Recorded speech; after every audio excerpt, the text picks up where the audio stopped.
Bien, bonsoir mesdames, bonsoir messieurs. Bienvenue au Plan de Rome, bienvenue pour cette nouvelle saison de Nocturne, la 7e je crois, qui vous offrira cette année encore toute une série de nocturnes inédites, de choses, de sujets qui n'ont pas encore été traités. Alors, avant de commencer cette nocturne, je voudrais dire un grand merci à Madame Alix Barbet, qui n'est pas ici, qui est spécialiste de peinture romaine et qui nous a beaucoup aidé pour cette nocturne, pour présenter la maison que vous allez voir tout de suite, parce que c'est, semble-t-il, une des premières fois au monde qu'est restituée une maison du IVe siècle après Jésus-Christ. Ce qui a posé toute une série de problèmes, on aura l'occasion d'en parler. Alors, on va, avant de vous emmener dans une des maisons de Rome, ce sera la troisième partie, une introduction en deux parties. Un petit mot sur les domus à Rome. Les domus, c'est les maisons. Hein. Domus, ça veut dire maison en latin. Un petit mot sur les domus dans la ville romaine. Et puis, en deuxième partie, je vous parlerai du problème particulier que nous avons à étudier les maisons à Rome même. Donc d'abord les maisons dans la ville romaine. Alors, les maisons dans la ville romaine, l'image qu'on en a tous, hein, c'est naturel. On connaît ces maisons particulièrement par les villes qui ont été ensevelies par l'éruption du Vésuve en 79 après Jésus-Christ, ville de Pompéi, ville de Cudanum et les autres. C'est bien sûr une source d'information extraordinaire puisque nous avons ces maisons qui sont quasiment intactes, qui ont été enfouies sous leur couche de cendres pendant des siècles, mais c'est une image qui est réductrice pour deux raisons. D'abord parce que ce sont des maisons de 79, après Jésus-Christ. Alors que nous allons vous parler de maisons du IVe siècle après.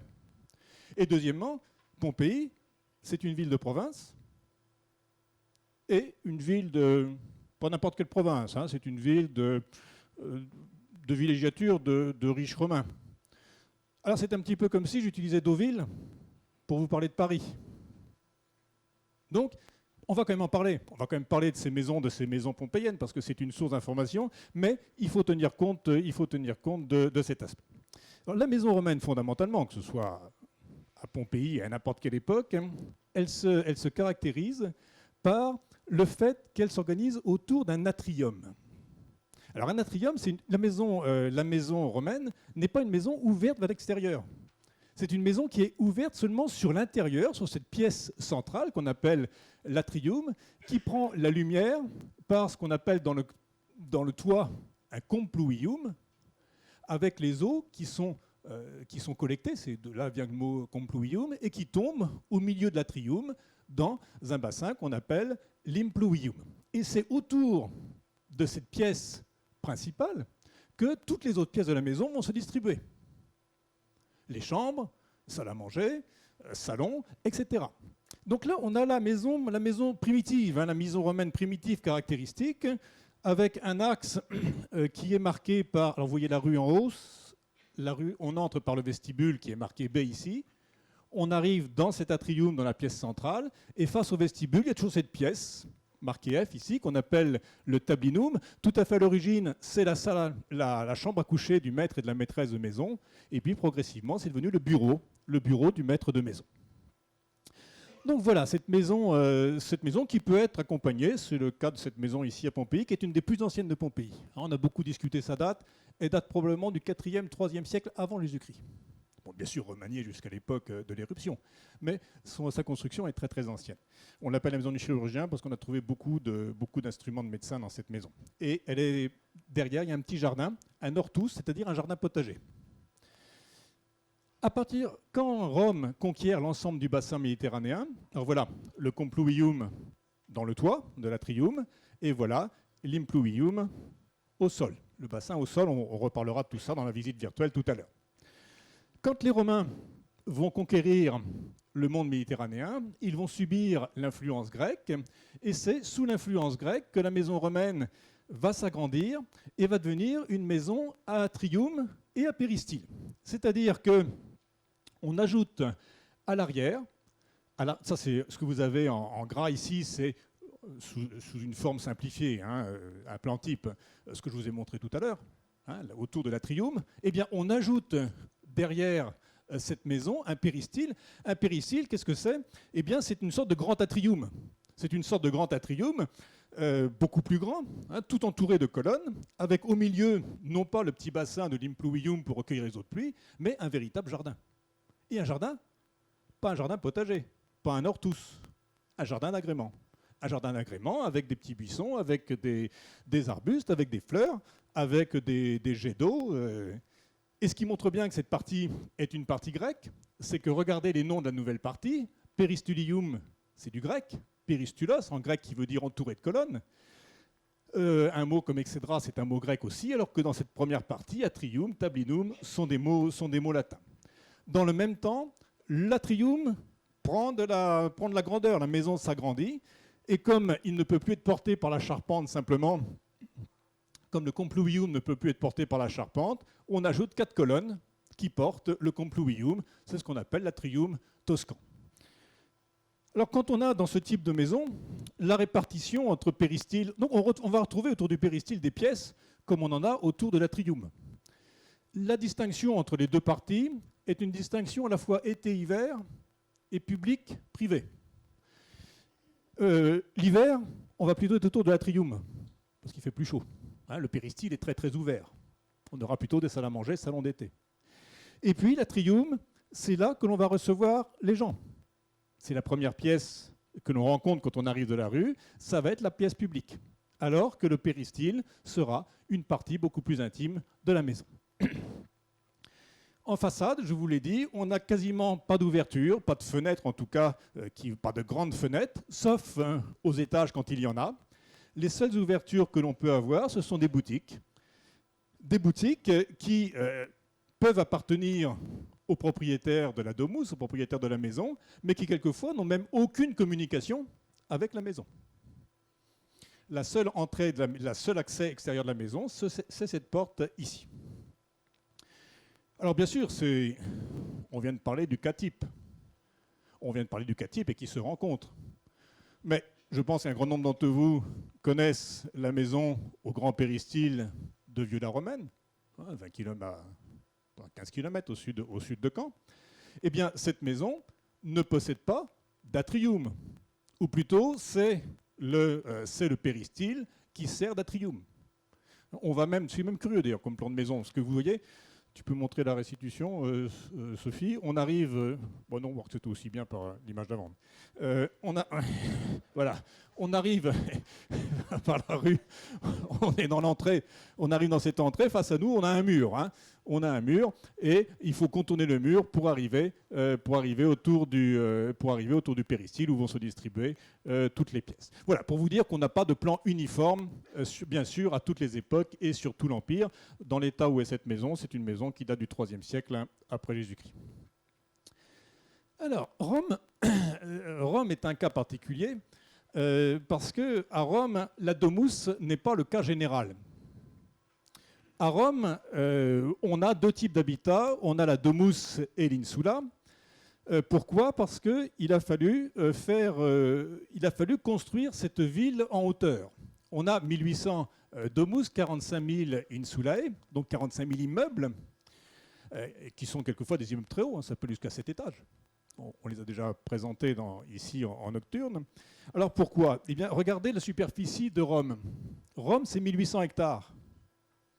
Alors pour l'Antiquité, c'est une mégapole. Une petite ville comme Vieux, Vieux est la capitale de la région quand même. Hein. La ville de Vieux, on ne connaît pas trop ses limites, mais on estime que c'est 23-40 hectares. Regardez maintenant la superficie de Caen, 2570 hectares. La superficie de Paris, plus de 10 000 hectares. Et le nombre d'habitants de Rome, 1 million. 1 million, donc il n'y a pas de problème. Il fallait construire cette ville en hauteur. À Rome, on a des insulae, on a des domus. Il faut aussi parler des villas de banlieue. Alors, ce mot-là, je ne peux pas l'utiliser parce que quand on pense à villa de banlieue, nous, on pense à petit pavillon. À Rome, on parle de villas suburbaines. Parce qu'autour de Rome, on a en fait quelques immenses maisons, quelques immenses villas qui appartiennent à des familles extrêmement riches. Voici ici l'exemple de la villa des Quintili. Alors, si tu peux revenir sur la diapo précédente, Sophie, On est à 6 km, vous voyez, on est tout près, hein, tout près du centre de Rome. Vous repérez le Grand Cirque en haut, hein? On a le Grand Cirque. Quand vous partez du Grand Cirque, vous allez passer par les thermes de Caracalla, vous prenez la Via Appia Antiqua, hein, qui maintenant n'est plus carrossable, et 10 km, vous arrivez à cette immense villa des Quintili qui faisait, tenez-vous bien, 23 hectares. Hein, 23 hectares. Ah oui, 23 hectares. Alors, ce n'est pas n'importe qui non plus, ces frères Quintili. Hein. Ils ont été consuls tous les deux en 151 avant Jésus-Christ. Ils étaient consuls sous l'empereur Antonin le Pieux. Ils ont été très importants à l'époque de Marc Aurèle, le successeur d'Antonin le Pieux. Et puis à l'époque de Commode, ça s'est mal passé pour eux, parce que comme Commode trouvait qu'ils avaient une très belle maison, eh bien, il les a fait condamner à mort, et il leur a pris leur maison. Remarquez, ça ne lui a pas porté chance, parce que c'est là qu'il est assassiné. Hein.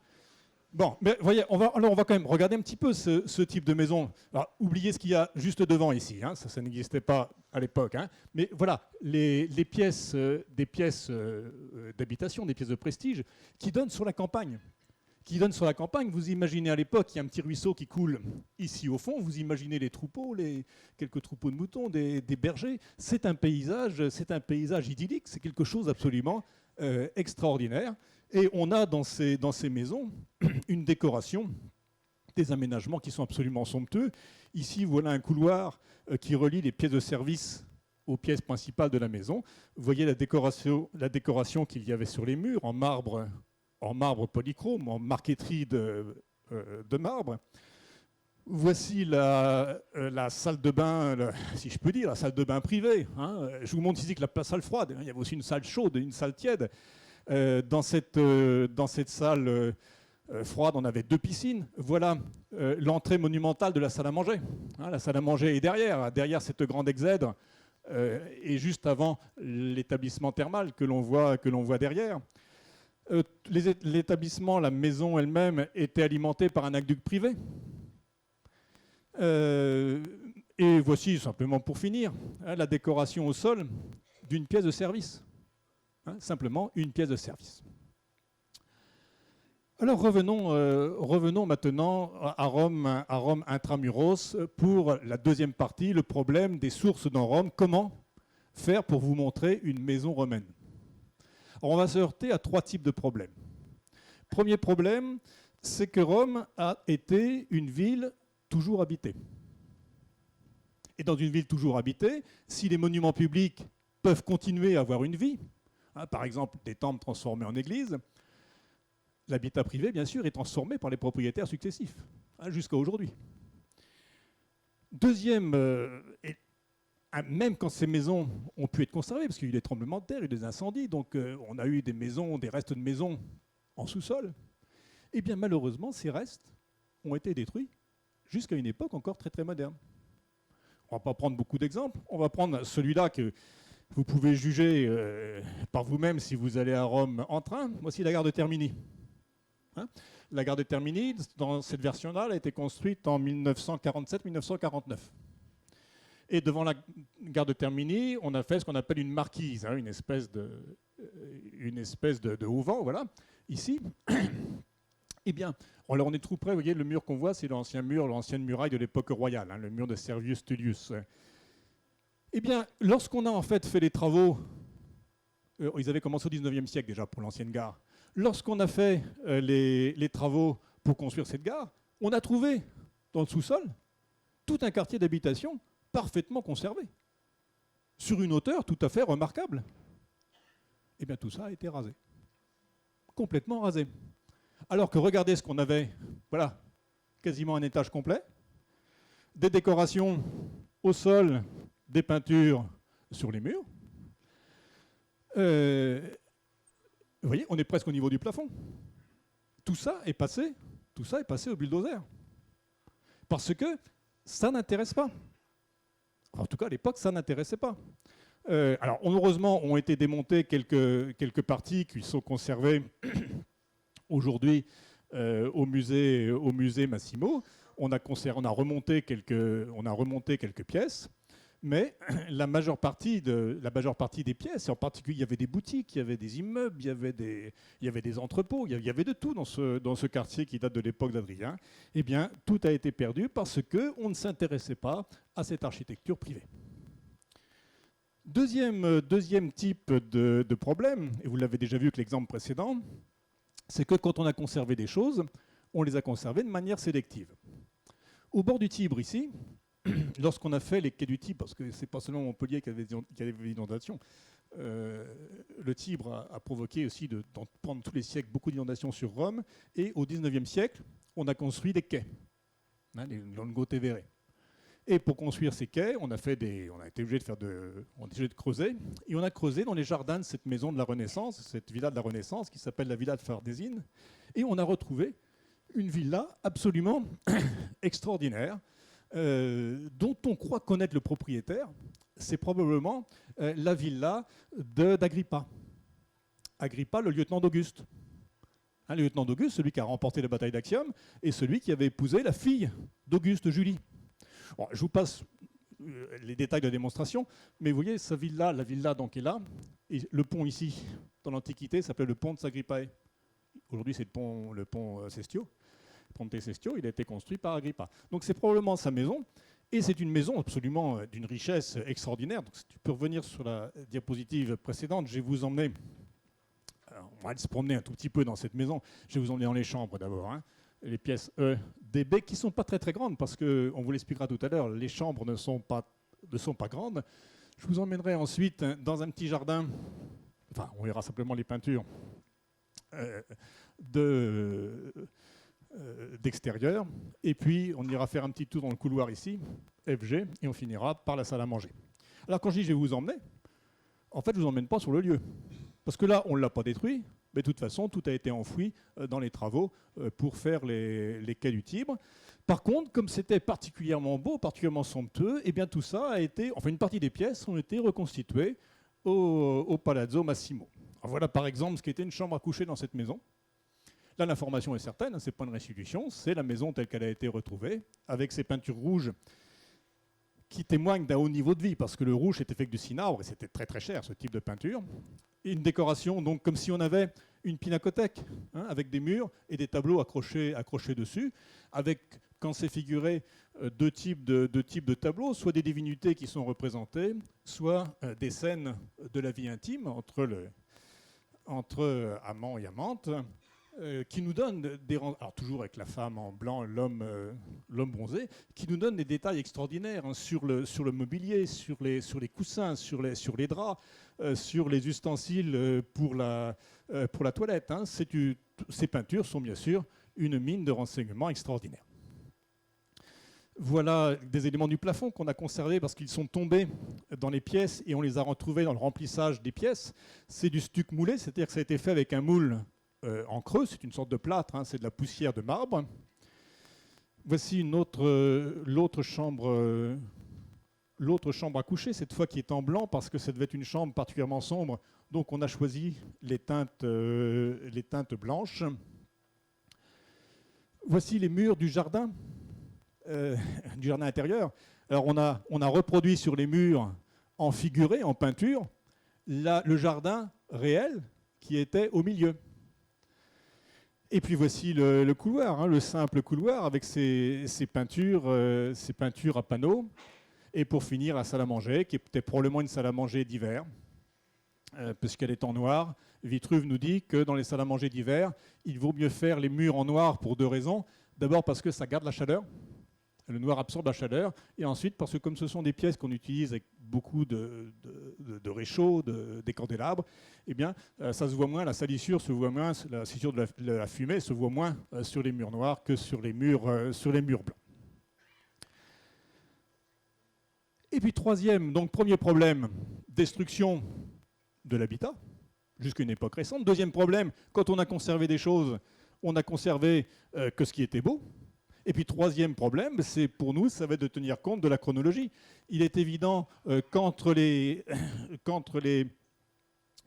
ce soit les mosaïques, les peintures du 2e, 3e siècle, jusqu'à l'époque que l'on reconstitue le 4e siècle, eh bien, il y a eu une évolution dont il faut tenir compte. Voilà, on va donc aller visiter maintenant une de ces maisons de Rome. Alors, ce n'est pas une maison inventée, c'est une maison réelle. Une maison réelle, sauf qu'il n'en reste rien aujourd'hui. Je vais vous dire comment on sait où elle était. Mais auparavant, je vous la situe. Vous avez la gare de Termini dont on a parlé tout à l'heure, le quartier détruit, là, en haut à droite. Voilà, cette maison, il y avait un ensemble de 3 maisons. On va prendre celle du milieu simplement, qui se situait, si tu peux revenir encore sur la carte d'avant, qui se situait, alors aujourd'hui ça s'appelle la Via Urbana, dans l'Antiquité c'était le Vicus Patricius. C'était une zone qu'on connaît bien, par les textes, une zone résidentielle occupée depuis l'époque royale avec des maisons riches. Et sur la Forma Urbis, c'est un plan de Rome qui date du IIIe siècle après Jésus-Christ. On a retrouvé dans ce quartier-là le plan, vous voyez, de 3 maisons qui sont côte à côte. Alors voilà le vrai fragment de la Forma Urbis. Ça, ce sont des dessins où différents éléments ont été collés les uns aux autres et replacés sur le plan de la Rome moderne.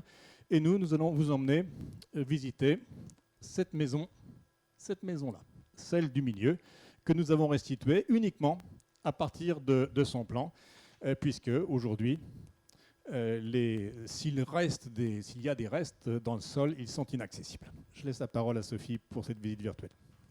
Alors les habitués des Nocturnes ont déjà visité avec nous les immeubles d'habitation, les insulae.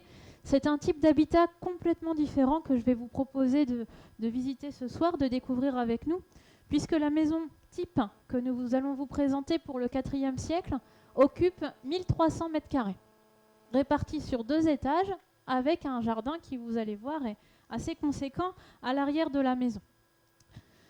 Dans l'ensemble de la Rome antique, il n'y avait que 2000 maisons comme celle-ci. La maison que nous allons donc visiter était réservée à une élite qui était riche et privilégiée par rapport à la majorité des habitants. Alors, la première chose que l'on constate, c'est que d'extérieur, cette maison romaine n'a rien d'ostentatoire, tout simplement parce qu'il n'y a pas de fenêtre sur la façade. On ne peut pas voir ce qui se passe à l'intérieur.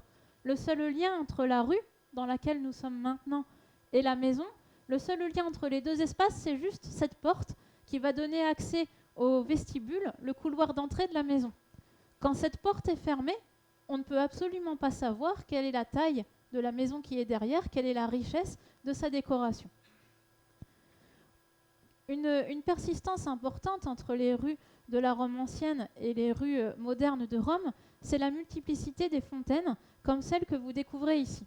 Ces fontaines étaient essentielles dans les villes antiques, parce que dans les immeubles d'habitation, en général, il n'y avait pas d'eau aux étages. Les habitants des immeubles étaient donc obligés de venir à ces fontaines pour s'approvisionner en eau plusieurs fois par jour.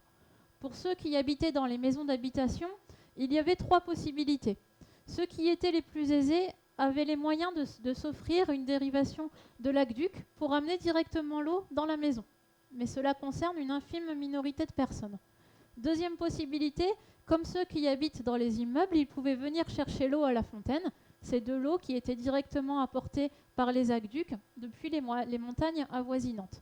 Ou troisième possibilité, ils pouvaient utiliser l'eau de pluie qu'ils avaient recueillie au sein de leur maison, dans l'atrium que nous allons visiter. Alors ce que vous apercevez derrière la fontaine, c'est ce que l'on appelle des graffitis pour l'époque ancienne. Aujourd'hui, on parlerait plutôt de tags. Je pense que si ce soir, en rentrant chez vous, vous trouvez un tag sur votre maison, sur votre immeuble, vous risquez de ne pas être très content. Vous allez aller porter plainte et puis essayer d'effacer ça très rapidement ce soir. Dans l'Antiquité, c'est complètement différent parce que les supports d'écriture coûtent cher. Le parchemin, le papyrus coûtent très cher. Et les façades des maisons, qui étaient repeintes très fréquemment, étaient donc un support d'écriture utilisé un petit peu partout au gré de ses envies. Il était tout à fait naturel à cette époque de venir écrire sur les murs des maisons, sur les murs des boutiques. Et ces graffitis sont donc pour nous des symboles intéressants de la vie quotidienne à Rome. Alors que va-t-on trouver sur ces graffitis ? On va trouver des inscriptions officielles, des inscriptions qui annonceront par exemple les jeux qui vont être donnés dans la ville.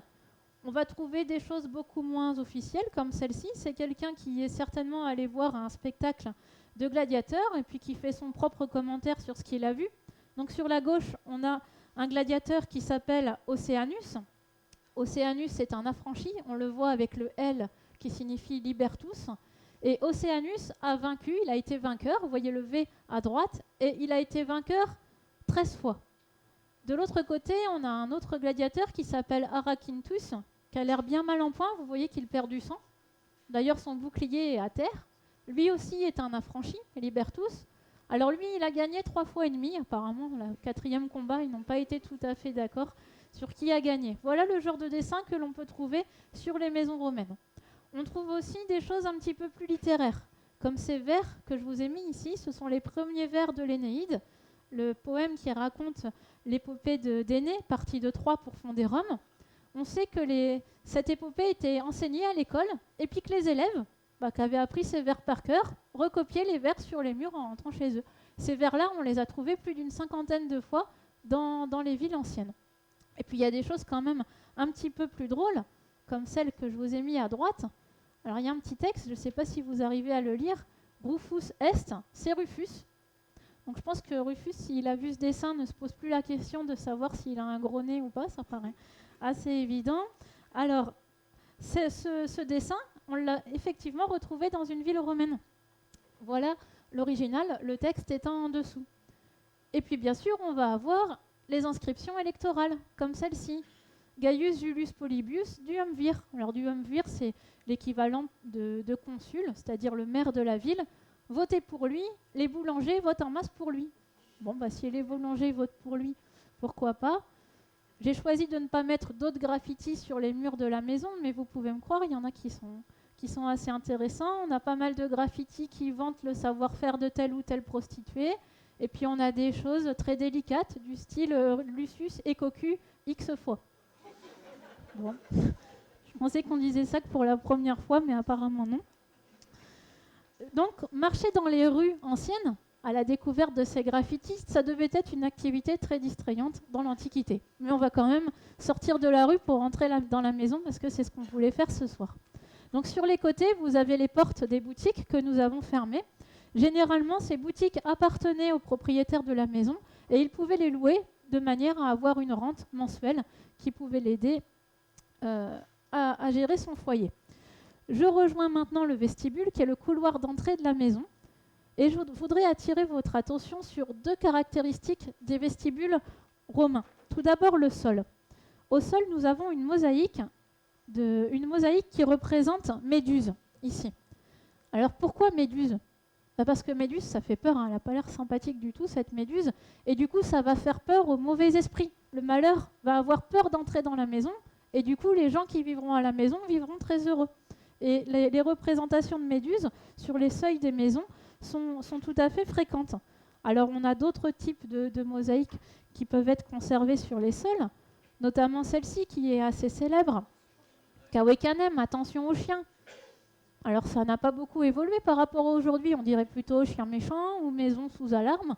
C'est exactement la même chose, c'est une mise en garde contre ceux qui voudraient pénétrer à l'intérieur de la maison. Et la deuxième chose que je voulais vous montrer, c'est le pendule que nous avons installé en haut de cette maison qui représente le sexe d'un homme avec des clochettes. Alors attention, il n'y a rien de sexuel du tout là-dedans. Là aussi, c'est pour éloigner le mauvais œil. C'est une façon d'apporter la fertilité, le bonheur, le succès en affaires aux propriétaires de la maison. Et ce sont des représentations qu'on aura très fréquemment à l'entrée des maisons, que l'on retrouvera dans quasiment toutes les boutiques et également au carrefour, dans les différentes rues. Je vais entrer dans ce vestibule, donc vous aimerez plus ou moins la décoration. On a beaucoup travaillé avec Alix Barbet. On a repeint cette maison 4 fois, je crois. On a refait les peintures 4 fois pour être bien en correspondance avec le 4e siècle. Et regardez, j'arrive dans l'atrium, une pièce avec 5 mètres sous plafond. Et c'est une pièce d'apparat. L'atrium doit donner l'image de la richesse de son propriétaire. Alors, la caractéristique principale de l'atrium, c'est le système impluvium compluvium qui va permettre de récupérer les eaux qui vont glisser sur le toit. Toutes les pentes du toit renvoient sur l'ouverture qui est ici. Du coup, l'eau va tomber dans le bassin et sous le bassin, on a une citerne qui va permettre aux habitants de récupérer l'eau. Et le seau pour récupérer l'eau dans la citerne, on va le passer dans cette margelle en marbre blanc. Je vais vous montrer comment ça se présente aujourd'hui dans les villes conservées. Voilà. Donc on retrouve le trou dans le toit, le bassin. Donc ici, la margelle a disparu. On a remplacé la margelle par une grille qui est moderne, qui est juste là pour éviter les chutes des visiteurs. Mais dans l'Antiquité, c'est bien une margelle en bois, en marbre ou en bois en fonction de la richesse du propriétaire qui permettait d'accéder à la citerne. Pour le plafond, nous avons restitué un plafond peint qui est bien attesté dans des domus riches, notamment dans certains décors conservés à Trèves. Et puis les murs sont également attestés. Ce sont des peintures qui ont été déposées et qui aujourd'hui sont conservées sur le palais Massimo. Donc on est dans une très grande maison, dans un très grand atrium qui va refléter la richesse du propriétaire. Et regardez, ce propriétaire est effectivement très riche puisqu'il s'est fait représenter sous forme de buste en bronze à l'intérieur de sa maison. C'est quelque chose que l'on a retrouvé à plusieurs endroits. Sur la droite de l'atrium, on va avoir un petit édicule qui est caractéristique de l'ensemble des maisons romaines. Cet édicule, on va le retrouver dans quasiment toutes les maisons. C'est ce que l'on appelle un larraire. Et le larraire est réservé pour les cultes domestiques. La religion était très importante à Rome et elle pénétrait jusqu'à l'intérieur de la maison. 3 types de cultes étaient donnés dans le larraire, étaient rendus dans le larraire. Il y avait d'abord le culte des pénates. Alors, les pénates, ça vient du mot latin penus. Le penus, c'est la réserve alimentaire. C'est ce que les Romains ont à manger. Donc, les pénates vont protéger la subsistance des habitants de la maison. On va ensuite avoir les lares. Alors, les lares, ils sont souvent représentés sous forme de jeunes gens qui sont en train de danser. C'est ceux que vous voyez à l'extérieur. Les lares vont protéger l'ensemble de la famille. Donc, le père, la mère, les enfants et tous les esclaves. Chacun va offrir quelques sacrifices aux lares pour être protégé. Donc, ça peut être de l'encens ou de la nourriture. Et le maître de maison a une sorte d'ange protecteur que pour lui. Et cet ange protecteur, cet ange gardien, c'est ce que l'on appelle le genius. C'est le genius du maître de maison. Il est souvent représenté sous forme d'un serpent peint sur le larraire. Donc à côté du larraire, vous allez pouvoir voir un poêle en bronze qui va permettre à la famille de mettre du bois et de le brûler. Et ce poêle pourra être déplacé dans les différentes pièces de la maison de manière à ce que les propriétaires puissent se chauffer. Donc on vous l'a expliqué, cet atrium est semi-privé dans le sens où le maître de maison y recevait ses clients. Donc il les faisait entrer par le vestibule et ensuite il recevait ses clients dans son bureau qui est le tablinum. Le tablinum étant situé juste en face de l'entrée de la maison. Alors de manière à pouvoir s'isoler de la maison, de manière à pouvoir traiter ses affaires en paix, le tablinum pouvait être fermé. De chaque côté, vous voyez que nous avons inséré des rideaux assez épais, des rideaux qui sont souvent de couleur foncée, qui permettaient au maître de maison de fermer cette pièce et de traiter ses affaires en laissant vivre le reste de la maisonnée. Dans ce tablinum, on va donc retrouver le nécessaire pour que le maître de maison s'occupe de ses affaires, notamment de quoi écrire, avec des parchemins en papyrus ou en peau animale, un encrier. On va avoir également un seau pour qu'il puisse fermer ses lettres. Et quelque chose d'intéressant, c'est qu'à chaque fois que les archéologues ont retrouvé un trésor dans les maisons romaines, il était toujours dans le tablinum. Et il est assez fréquent de retrouver des coffres dans cette pièce de la maison, comme celui que vous voyez ici, juste derrière la table. Alors voilà, voilà l'attestation de ce que je vous ai montré. Donc ici, c'est une peinture qui a été retrouvée dans un tablinum, dans le bureau d'un maître de maison. Vous voyez qu'il avait fait représenter sur les murs de la maison l'encrier avec le calame. Le calame, c'est un morceau de roseau qui servait de plume. On retrouve les rouleaux de parchemin, la tablette de cire. On retrouve également dans la partie supérieure l'argent, pour montrer que l'argent était bien conservé dans cette pièce. Voici une tablette de cire originale qui a été conservée.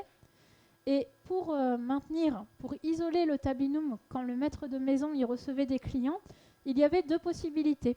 Insérer des rideaux, comme on vous l'a montré dans le modèle virtuel, ou préférer des cloisons en bois qui coulissaient, c'est assez moderne, et des cloisons en bois pour isoler le tablinum ont été retrouvées justement à Herculanum, à quelques kilomètres de Pompéi. Voilà donc les 2 pièces qui étaient accessibles un petit peu aux extérieurs de la maison. Les clients pouvaient accéder à l'atrium et au tablinum. Je vais maintenant me diriger vers des pièces qui sont strictement privées, qui n'étaient réservées que pour les habitants de cette maison, et on va commencer par la chambre à coucher. Alors la chambre à coucher est une pièce assez petite parce qu'elle n'était réservée que pour le sommeil, on n'y venait que pour dormir.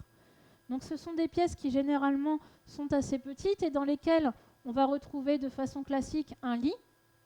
Ici nous avons également restitué un berceau, un pot de chambre et un coffre à vêtements. Alors vous allez me dire, un pot de chambre, aujourd'hui presque plus personne n'utilise de pot de chambre je pense, mais remettez-vous dans le contexte de l'époque.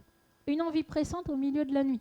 Il n'y a pas d'électricité, donc il faut commencer par trouver de quoi allumer la lampe dans le noir, trouver la lampe à huile, surtout ne pas la renverser parce que dedans c'est de l'huile. Vous voyez la complexité de l'opération. Et donc on a retrouvé des pots de chambre assez fréquemment dans les villes enfouies par le Vésuve. Je vais vous montrer les originaux tout de suite. Voilà. Hop. Ah. C'est pas ça. Hop. Alors. La chambre, voilà. Donc voilà le pot de chambre en question. Donc on en a retrouvé plusieurs dizaines dans les cités enfouies de Pompéi. Le coffre à vêtements, retrouvé également assez fréquemment dans les villes. Le lit, donc on n'en a retrouvé qu'un petit morceau, c'est le morceau qui est en haut, c'est de la marqueterie de bois. Mais à partir de ce morceau-là, on a pu proposer une restitution intégrale du lit. Et un objet qui est quand même assez émouvant, c'est le seul berceau qui a été retrouvé dans les villes enfouies par le Vésuve. Et on a même retrouvé le moulage du petit enfant à l'intérieur du berceau. Donc c'est vraiment un objet archéologique particulièrement émouvant. On va continuer la visite par la cuisine. Parce que j'étais en train de vous parler toilettes. Et les toilettes sont dans la cuisine. Alors aujourd'hui, peut-être qu'on trouverait à y redire au niveau de l'hygiène. Mais dans l'Antiquité, c'est dû à quelque chose de bien particulier, c'est que certaines maisons n'ont qu'une seule évacuation d'eau. Et on va profiter de l'évacuation d'eau de la cuisine pour la lier avec les toilettes, de manière à tout envoyer dans les égouts en même temps. Donc la cuisine a la latrine en bois sur la droite et la table de cuisson sur la gauche. Sous la table de cuisson, vous avez le bois qui est entreposé. Donc quand on a besoin de faire la cuisine, on va mettre le bois sur la table de cuisson, on va y mettre le feu, on va avoir de la braise, et ensuite on va utiliser des trépieds pour que les casseroles ou les poêles ne brûlent pas directement au contact de la braise. Donc là aussi, voici une table de cuisson retrouvée à Pompéi. Juste en dessous, une attestation de table de cuisson installée juste à côté des toilettes. Alors la partie en bois a disparu, mais on a bien le trou d'évacuation. Et on a retrouvé un certain nombre de trépieds et de vaisselle dans les cuisines pompéiennes. Pour ce qui est de la décoration, c'est quelque chose d'assez typique des cuisines romaines. Ici, vous avez une peinture conservée à Hermopolis, en Égypte. C'est que les peintures des cuisines romaines, les cuisines romaines sont souvent décorées avec des peintures qui représentent des imitations de marbre. Et quand les archéologues ont du mal à trouver la fonction des pièces, le mode de décoration de la pièce est un indice. Et quand on a des peintures en imitation de marbre, il y a de grandes chances que la pièce servait de cuisine. Je vais repasser par l'atrium puisque c'est la pièce centrale et qu'on est un petit peu obligé de passer par là pour rejoindre les autres pièces de la maison. Et puis je vais vous emmener dans une salle où on pouvait faire un petit brin de toilette le matin. Alors pourquoi juste un petit brin de toilette ? Parce que la toilette principale se faisait en fin d'après-midi dans les thermes. Donc ici, on a une pièce où nous avons installé une bassine avec un rasoir, où nous avons installé une caissette où la femme pourra entreposer ses bijoux. On a également une petite fiole où elle pourra mettre son parfum, des boucles d'oreilles, des bracelets en forme de serpent. Tout cela pourra être utilisé le matin pour compléter la toilette. Donc voici un rasoir en bas qui a été conservé de l'époque romaine avec le manche en ivoire. La caissette en bois pour les bijoux, la petite fiole pour le parfum. Et regardez la décoration de ces pièces, cette fois, elle est uniquement réalisée en marbre. C'est du marbre massif. Donc quand on a du marbre massif, on sait que la pièce était généralement dévolue à l'hygiène du corps. Je vais maintenant rejoindre le jardin, le péristyle de la maison, qui se trouve juste derrière.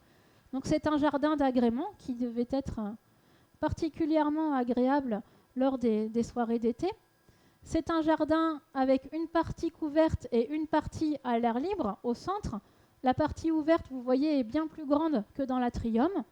Et au centre de ce jardin, on va avoir un bassin avec des jeux d'eau plus ou moins complexes.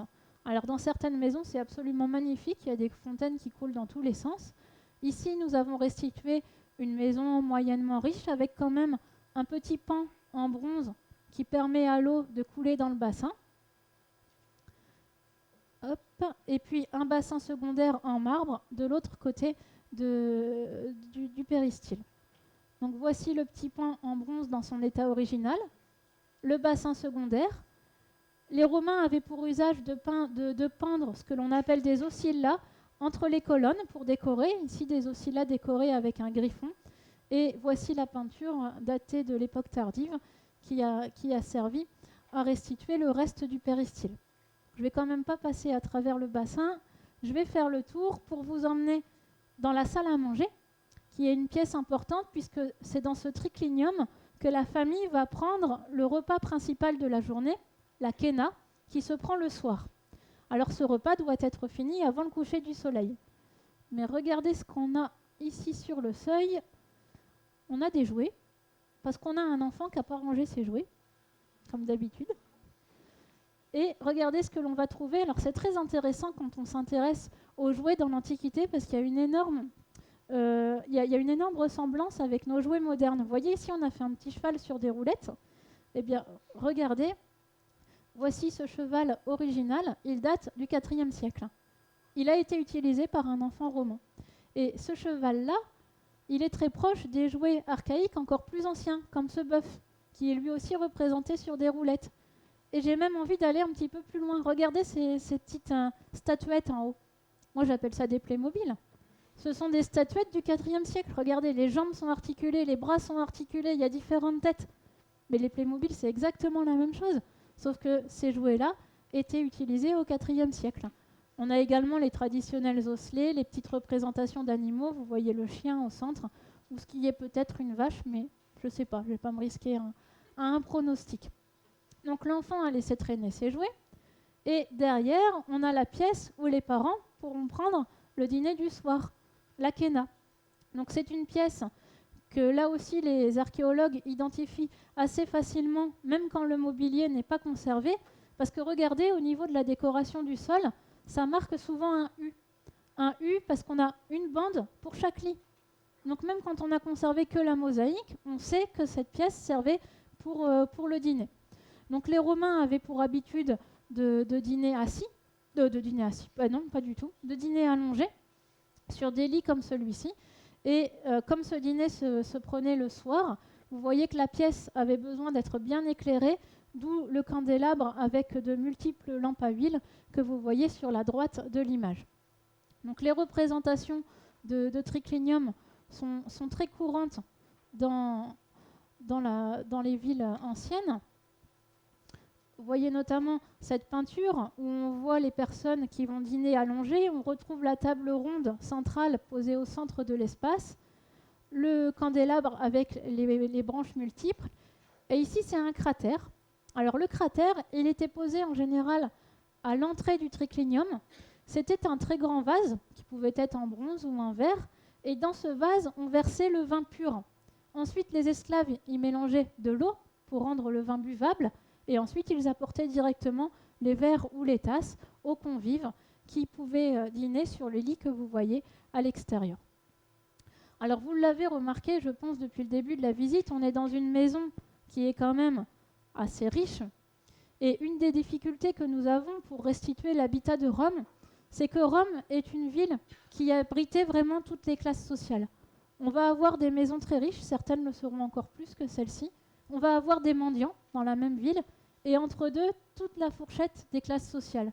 Et du coup, cette grande diversité rend l'étude de l'habitat à Rome particulièrement complexe. Alors je pense qu'il y a deux excès à éviter quand on parle de l'habitat à Rome. Premier excès, c'est de ne surtout pas imaginer que la majorité des Romains vivaient dans des maisons comme celle-ci. On n'est pas du tout à Pompéi. 2000 maisons pour 45 000 immeubles. Ça veut dire que ce sont vraiment très peu de personnes qui avaient la possibilité, dans la capitale, de vivre dans des maisons comme celle-ci. Et puis, deuxième excès à éviter, il ne faudrait pas considérer que tous les riches vivaient dans des domus et tous les pauvres dans des insulae. Parce qu'il n'y a que 2000 maisons. Donc il y a des personnes aisées qui nécessairement vivaient dans des immeubles d'habitation. Et dans ce cas-là, elles occupaient très certainement le rez-de-chaussée. Et il est très probable que nous devrons également restituer des immeubles d'habitation avec une décoration aussi riche et du mobilier aussi riche que ce que je vous ai présenté ce soir. Voilà, je vous remercie. Merci pour votre attention.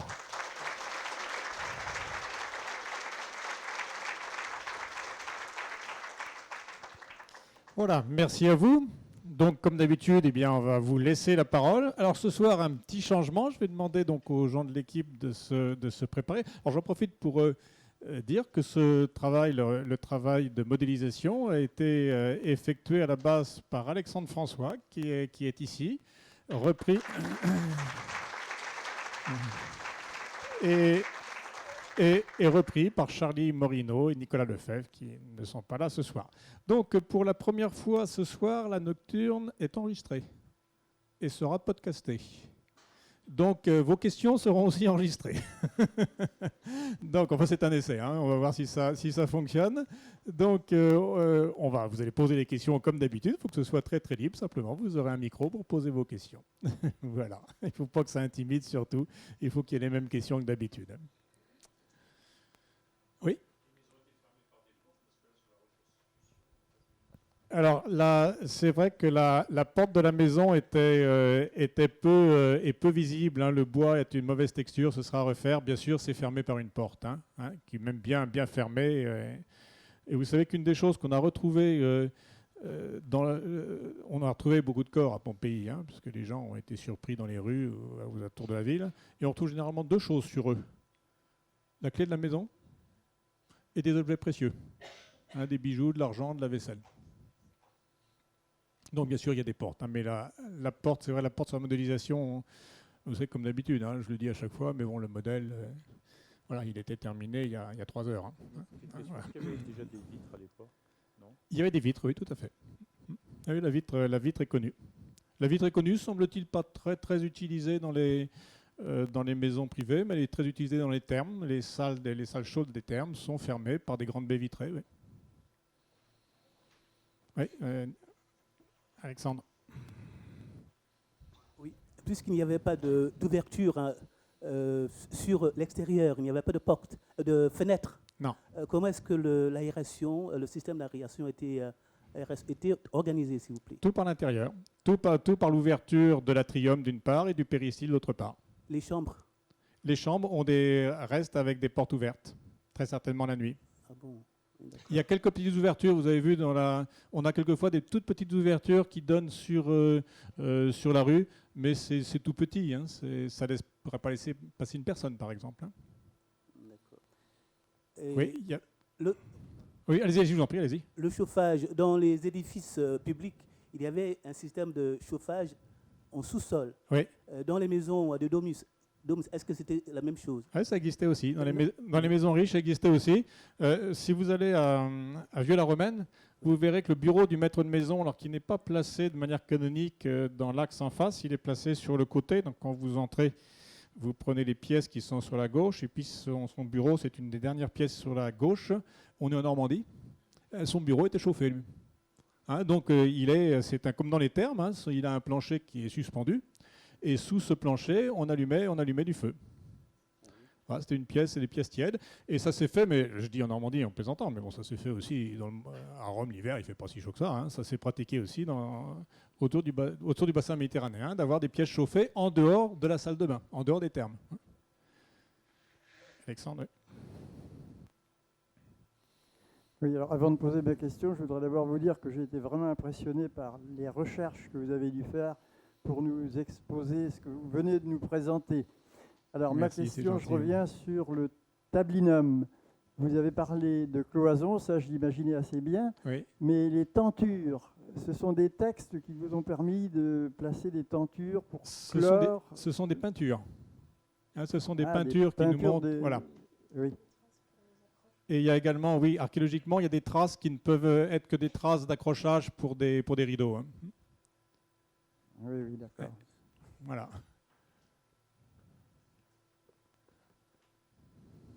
Vous nous avez montré une maison de 1300 mètres carrés, si je me souviens Oui. bien. On a vu principalement les pièces communes. J'imagine qu'il y avait beaucoup de monde qui vivait dans la maison. Est-ce que vous avez Oui. une idée de la structure de la famille et de toutes les personnes qui gravitaient autour? Alors, toutes les pièces sont du même type. Hein. Donc, on a choisi d'en aménager quelques-unes et de vous en montrer quelques-unes. Mais l'ensemble de ce qu'on appelle la familia. Hein. Donc, la familia en latin, c'est le père, la mère, les enfants, puis également tous les esclaves. Hein. La familia est logée dans l'ensemble de l'enceinte de la maison, avec des pièces qui seront simplement un peu plus petites, un peu moins décorées pour le personnel servile. Mais tout le monde loge sous le même toit. Il y a tout en haut, Alexandre.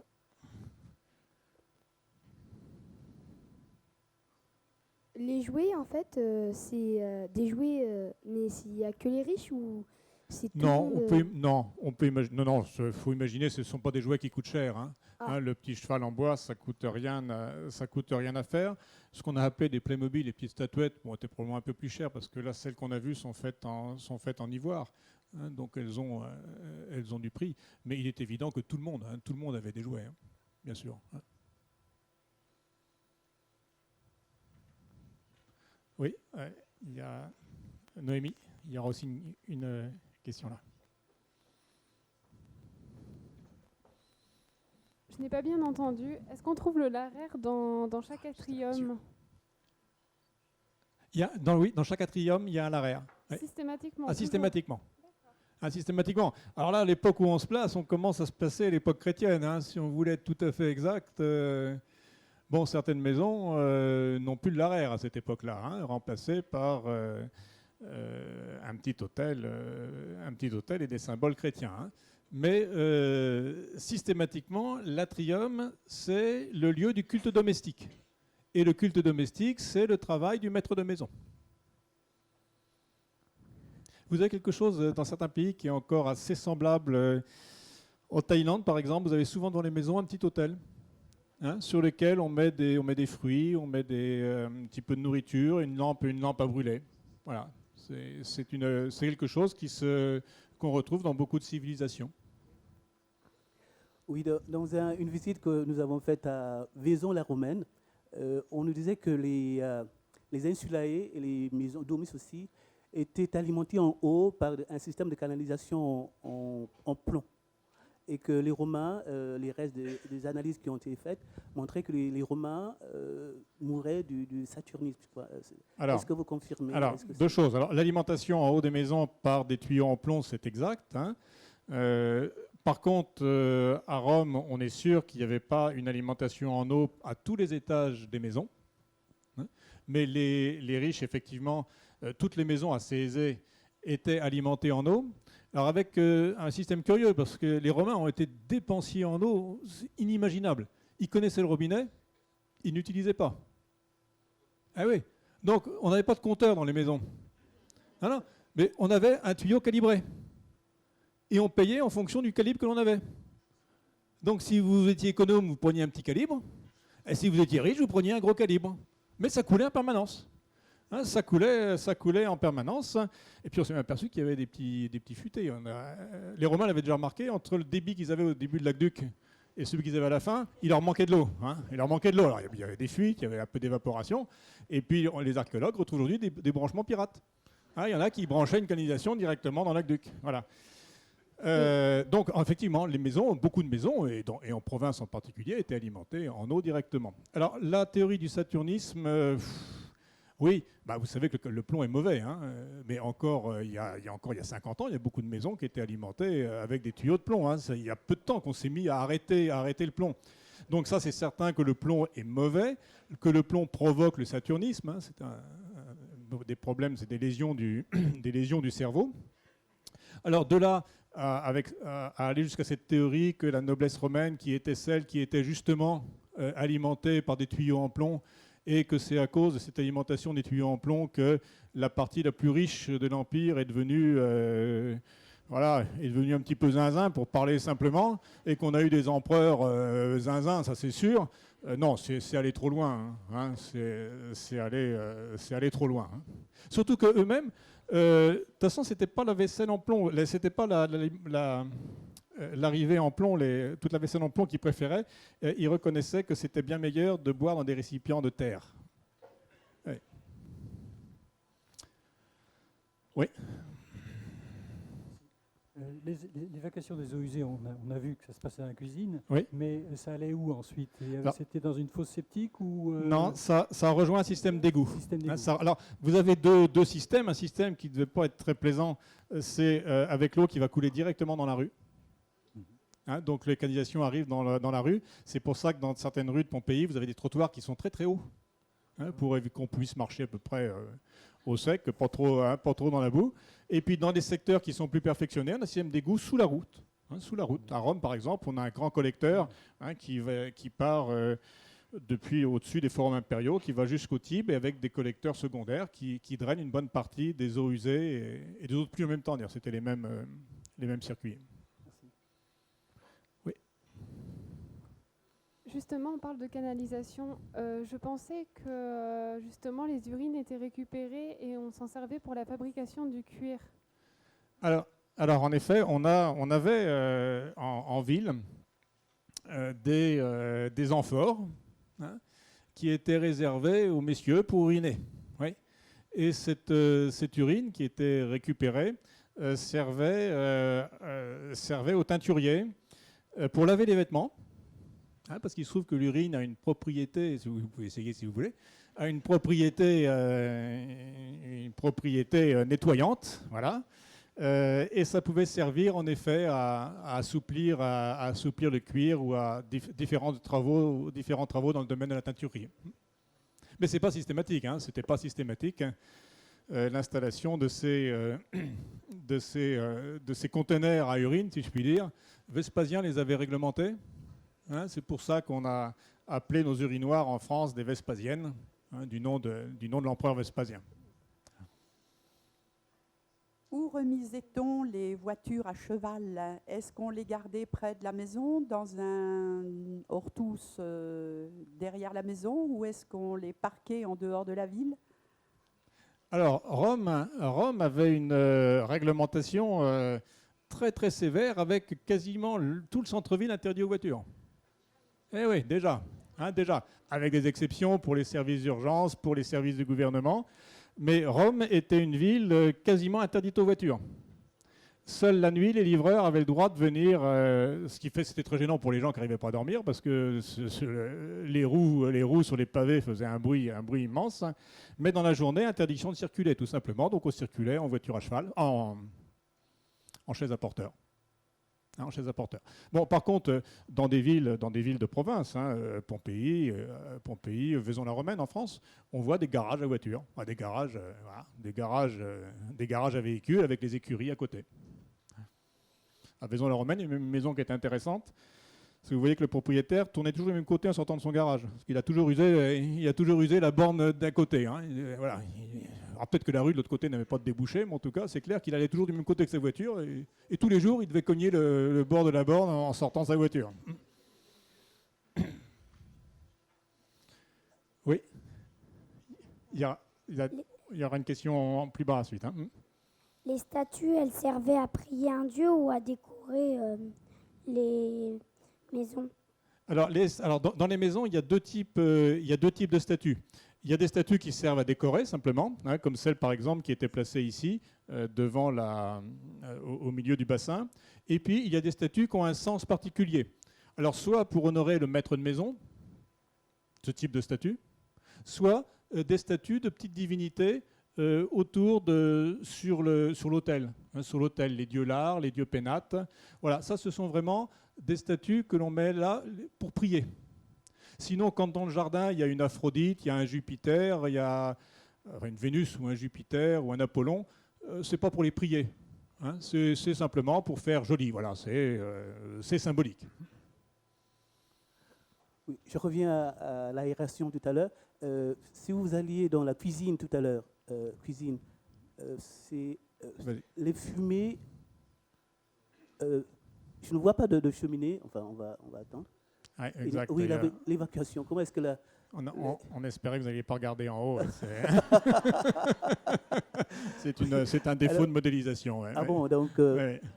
Ah bon, d'accord. Donc c'était évacué par le haut. Ouais. Alors non, il faut que je dise c'est un défaut. On n'a pas la cheminée au sens où nous on l'entend. Il n'y a pas de cheminée comme en Normandie avec le conduit. Voilà. Mais on s'arrange pour qu'il y ait une ouverture dans le toit qui est proche, ou qu'en tout cas les fumées puissent partir très rapidement vers l'extérieur. Ah oui, d'accord, merci. Donc ça, c'est vrai que là, il faudrait qu'on ait une petite lucarne en hauteur, quelque chose comme ça. Mais voilà. Mais en tout cas, pas de cheminée, même s'il y a un petit défaut de notre côté. Il n'y a pas de cheminée au sens cheminée normande. Oui, voilà. Oui. Bien. Oui. Oui. Alors malheureusement, là, on va être très peu renseigné parce que les étages ont tous disparu. Hein, la question des étages. Les étages ont tous disparu. Alors, on connaît des répartitions. Hein. On sait que on parlait justement du personnel. Le personnel a souvent été situé à l'étage. L'étage était aussi le domaine privilégié des femmes, hein, qui s'occupait de la gestion de la maison à l'étage. Hein. Mais malheureusement, on ne peut pas en savoir beaucoup plus parce que là, archéologiquement, on est très très démunis. On a bien les escaliers, on est sûr qu'il y avait des étages, il n'y a aucun doute là-dessus. On voit très bien les départs à Herculanum, à Pompéi, un peu partout, mais c'est bien sûr la première partie qui a été détruite. Oui, le triclinium était relativement réduit et on mangeait en position allongée. Oui. Donc les Romains recevaient aussi. Oui. Alors, où recevaient-ils ils faisaient des banquets, est-ce que c'était chez eux? Enfin, ça devait être chez eux, je pense. Oui. Alors, comment dans les tricliniums, tel que vous avez présenté, le triclinium dans sa version réduite, c'est 9 personnes. 3 par lit. Hein, pas plus. Toujours. Ah oui, c'est, quand on a les 3 lits, c'est 9 personnes. Oui, bon. Sauf bien sûr qu'il y avait des banquets dans le monde romain. Dans ce cas-là, on avait des salles qui pouvaient être beaucoup plus grandes que celles que nous vous avons représentées, où il y avait beaucoup plus de lits hein, qui étaient installés. Et puis à dire vrai, on ne peut pas tout représenter, mais on sait qu'au IVe siècle, l'époque que nous représentons, commençait à se diffuser la pratique de manger assis autour de grandes tables, comme nous le faisons aujourd'hui. Voilà. Mais donc, quand il y avait des banquets, c'était des successions de lits, hein, placés tous en U éventuellement, ou alignés sur de grandes surfaces. Voilà, on va encore... Il y avait une question, me semble-t-il. Oui. C'était quelle personne qui possédait des deux mousses? Alors, toutes les hautes classes de la société romaine. Hein, c'est-à-dire essentiellement les patriciens chevaliers. Hein, c'est-à-dire tous ceux qui avaient les moyens d'avoir ces demeures qui étaient nécessairement très chères, qui étaient très chères tout simplement par le manque de foncier, hein, par le manque de terrain à Rome. Et pourquoi est-ce qu'ils ne pouvaient pas construire en banlieue, entre guillemets, hein, pourquoi est-ce qu'ils ne pouvaient pas construire loin? Parce qu'on manque de transport en commun. Hein, aujourd'hui, habiter à 20 km de Caen, vous allez avec votre voiture, être en 20 minutes à Caen. À l'époque, 20 km, eh bien, c'est la journée. Enfin, c'est pas la journée, c'est la demi-journée c'est la demi-journée. Hein, c'est la demi-journée pour y venir. Voilà la raison. Donc, on se concentre autour du centre-ville. Donc, dans une ville comme Rome, énormément de pression foncière. Et du coup, eh bien, il n'y a que les très riches, enfin les riches, les classes riches, qui peuvent avoir des maisons. Et on sait bien que les 1800 maisons ne suffisent pas. Donc, on peut imaginer qu'aux premiers étages, au rez-de-chaussée des immeubles, on avait également ce type de maisons qui étaient installées. Voilà. Eh bien, écoutez, merci encore une fois. Et puis, à la prochaine fois. Merci à vous.